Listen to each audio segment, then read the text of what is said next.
नमस्कार। आज देश की तमाम फटाफट खबरों में आपका स्वागत है। आप न्यूज़ इसलिए देखते हो क्योंकि आपको अपनी समस्याओं का निदान प्राप्त करना है। जैसे पेट्रोल के दाम बढ़ रहे हैं, उसमें क्या कमी की जा रही है या क्या कमी की जाने वाली है, इसके बारे में आपको सूचना प्राप्त करनी है। और यदि बच्चों की फीस बढ़ रही है तो उसमें आपको क्या राहत मिलने वाली है, या महंगाई बढ़ रही है तो उसमें क्या कमी होने जा रही है, या आपने कोरोना काल में जो समस्याएं भुगती हो उसके लिए क्या समस्याओं का समाधान किया जा रहा है। लेकिन ऐसी किसी भी प्रकार की सूचनाओं का अभाव है और आपको वो बातें बताई जा रही है जिनसे आपका दूर दूर तक कोई रिश्ता नहीं है।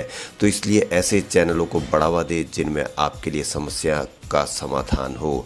तो बढ़ते हैं खबरों की ओर। यूपी पुलिस ने लखीमपुर हिंसा मामले में केंद्रीय मंत्री अजय मिश्रा के बेटे आशीष मिश्रा समेत 14 के खिलाफ एफआईआर दर्ज की है। यूपी पुलिस ने धारा 302, 120 बी और अन्य धाराओं में यह केस दर्ज किया है। लखीमपुर हिंसा में रविवार को 4 किसानों सहित 8 की मौत हुई थी। वहीं मंत्री की ओर से भी पुलिस में शिकायत दर्ज कराई गई है। उधर भारतीय किसान यूनियन के नेता राकेश टिकैत घटनास्थल पर पहुंच गए हैं। वहीं लखीमपुरी खीरी रवाना होते हुए कांग्रेस महासचिव प्रियंका गांधी को भी हिरासत में लिया गया है। किसान नेताओं ने आरोप लगाया था कि मंत्री के बेटे के काफिले में शामिल वाहनों ने प्रदर्शन कर रहे किसानों को कुचला। इसके बाद हिंसा भड़क उठी और 4 किसानों के अलावा काफिले में शामिल 4 अन्य लोग भी मारे गए। वहीं लखनऊ में सपा प्रमुख अखिलेश यादव के बाहर पुलिस कर्मियों का भारी सुरक्षा बंदोबस्त दिखा। अखिलेश यादव आज लखीमपुर खीरी रवाना होने वाले थे, जहां वे हिंसा में मारे गए लोगों के पीड़ित परिवारों से मिलने वाले थे। हालांकि पुलिस ने विक्रमादित्य मार्ग स्थित उनके घर के बाहर भारी अमला खड़ा कर दिया है।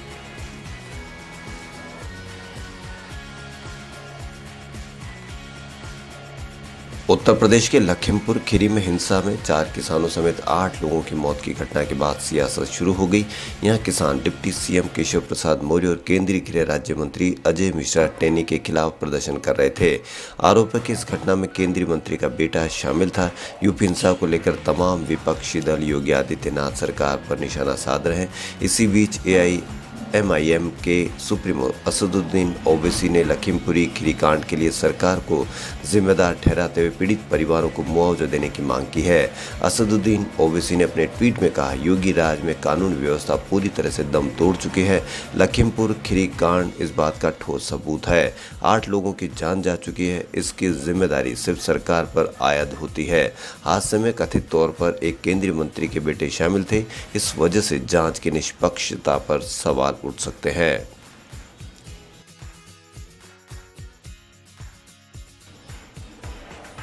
यूपी के लखीमपुर खीरी में रविवार को हुई हिंसा में 8 लोगों के मारे जाने के बाद सियासी पारा गर्मा गया। हिंसा में मारे गए किसानों के पीड़ित परिवारों से मिलने पहुंची प्रियंका गांधी को हर गांव सीमा के पास यूपी पुलिस ने हिरासत में ले लिया।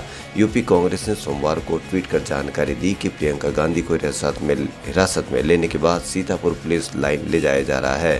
ट्वीट में यह भी आरोप लगाया कि पुलिस कर्मियों ने प्रियंका गांधी के साथ धक्का मुक्की की कोशिश की। हिरासत में लेने के दौरान बेहद नाराज कांग्रेस महासचिव प्रियंका गांधी ने कहा, देखो अगर इस पुलिस गाड़ी में मुझे बिठाया गया तो मेरा अपहरण करोगे। मुझे कानून की पूरी समझ है। प्रियंका के साथ मौजूद कांग्रेस नेता ने कहा कि आप हमें गिरफ्तार करिए। प्रियंका गांधी ने कहा कि आप हमें गिरफ्तार करो, हम खुशी से जाएंगे, लेकिन ये जो जोर जबरदस्ती कर रहे हो, धक्का मुक्की कर रहे हो, इसमें मारपीट, अपहरण का प्रयास और उत्पीड़न का मामला बनेगा।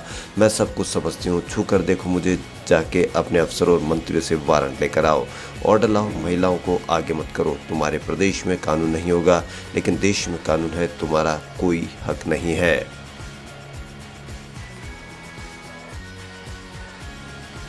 वहीं भारतीय किसान यूनियन के नेता राकेश टिकैत रविवार को अपने अनेक समर्थकों के साथ लखीमपुर खीरी पहुंच गए हैं। वहां पर किसानों के प्रदर्शन के दौरान 8 लोगों की मौत हुई है। दिल्ली गाजियाबाद सीमा पर गाजीपुर से लखीमपुर खीरी के लिए रवाना होने से पहले भारतीय किसान यूनियन के राष्ट्रीय प्रवक्ता टिकैत ने हिंसा के दौरान कई किसानों के मारे जाने की आशंका जताई। हिंसा में 2 वाहनों को भी कथित तौर पर आग लगा दी गई है। बताया जा रहा है कि लखीमपुर खीरी में प्रदर्शनकारियों को कथित तौर पर 2 एसयूवी वाहनों से कुचले जाने के बाद हिंसा भड़क गई थी और इस दौरान गोलीबारी भी हुई थी। टिकैत ने ट्विटर पर एक कथित वीडियो संदेश पोस्ट किया, जिसमें उन्होंने कहा कि लखीमपुर में किसान प्रदर्शन के बाद लौट रहे थे जब उन पर हमला हुआ। कुछ पर गाड़ी चढ़ा दी गई, उन पर गोलियां भी चलाई गई। हमें अब तक मिली सूचना के मुताबिक घटना में कई लोग मारे गए हैं।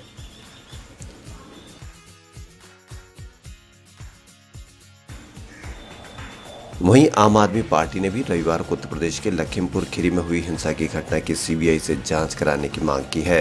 वहां किसानों के एक समूह को 2 स्पोर्ट्स यूटिलिटी व्हीकल ने कथित तौर पर कुचल दिया और जिसके चलते हुए हिंसा में 8 लोगों की जान चली गई।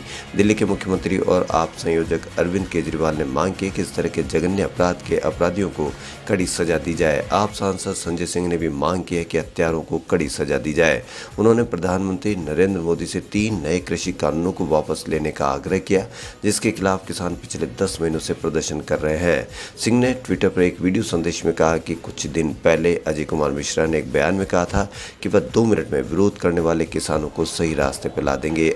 आज मेरे पास आने वाली खबरों के अनुसार उनके बेटे ने 3 किसानों को अपने वाहनों के पहियों के नीचे कुचलकर मार डाला है।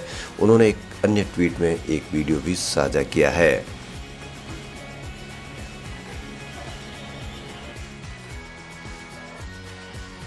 भारतीय किसान यूनियन ने लखीमपुर खीरी में हुई हिंसा पर चर्चा के लिए यहां रविवार को तत्काल एक पंचायत बुलाई और सोमवार को देश भर के हर जिले में विरोध प्रदर्शन करने का फैसला किया। भारतीय किसान यूनियन के मीडिया प्रभारी धर्मेंद्र मलिक ने फोन पर पीटीआई भाषा को बताया कि यह फैसला बीकेयू के राष्ट्रीय अध्यक्ष नरेश टिकैत की अध्यक्षता में सिसोली गांव में हुई पंचायत में लिया गया।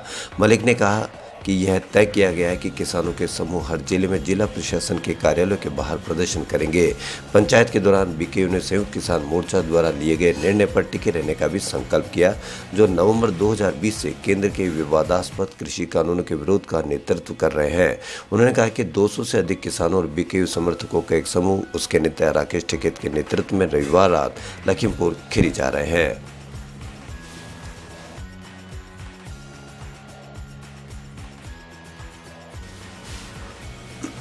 भारत में बिजली कंपनियां कोयले की कम आपूर्ति से परेशान है। उद्योगों से बिजली की मांग बढ़ी है, लेकिन दुनिया भर में कोयले की कीमतें आसमान छू रही है। इसकी वजह आयात घटना है। यूरोप में भी सर्दी आने से पहले ही बिजली के दाम बढ़ने लगे हैं। चीन ने देश की बिजली जरूरत को पूरा करने के लिए बिजली कंपनियों के प्रोडक्शन को बढ़ाने का निर्देश दिया है।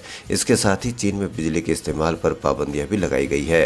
वहीं दूसरी ओर ब्रिटेन में पेट्रोलियम पदार्थों की कमी के कारण लोग परेशान हैं। यहाँ के 90% पेट्रोल पंप ड्राई हो गए हैं। भारत में भी पेट्रोल, डीजल और गैस के दाम में लगातार इजाफा किया जा रहा है। दुनिया भर में तेल, प्राकृतिक गैस और कोयले के दाम भी बढ़ रहे हैं।